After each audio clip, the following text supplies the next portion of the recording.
आपनको पाखरे भी जदि जियो सिम रही आपनको पई रही एक खुशी खबर।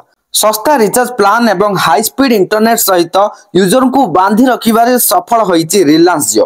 कम दाम रे अनलिमिटेड कॉलिंग सहित इंटरनेट डाटा पैक एवं आहुरी अनेक फायदा दे यूजर्स को आकृष्ट करिवार प्रयास जारी रखिची कंपनी।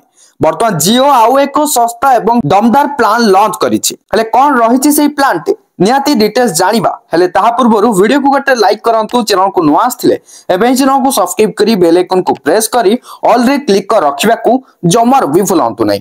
बर्तमान जो जियो नुआ सस्ता प्लान लॉन्च करिछि एही प्लान रे यूजर को अन्य प्लान भली अनलिमिटेड कॉलिंग डाटा उपलब्ध होई परिबो। एथि सहित जियो रो ई प्लान रे यूजर को आहुरी अनेक सुविधा मिली परिबो। मात्र 200 टंका रो भी कम मूल्य रे ई रिचार्ज प्लान रो फायदा उठाई परिबे यूजर। एथिरे अनलिमिटेड कॉलिंग सहित दैनिक 2 जीबी डाटा यूजर को प्रदान करा जिवो। मात्र 198 टंका रे यूजर एही प्लान एक्टिव करि परिबे।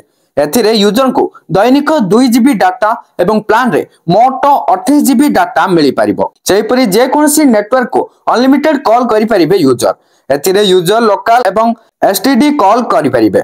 तबे एही रिचार्ज प्लान रे यूजर को मात्र 14 दिन रो वैलिडिटी देई थाए टेलीकॉम कंपनी। अर्थात 198 टंकार रिचार्ज प्लान रे यूजर 14 दिन पर्यंत ए समस्त सेवा उपभोग करि परिबे। कॉलिंग एवं इंटरनेट व्यतीत यूजर को दैनिक 100 एसएमएस मध्य मागणा उपलब्ध होई थाए। या व्यतीत ए प्लान रे जियो तरफरु किछि अन्य सुविधा मध्य पाई परिबे यूजर।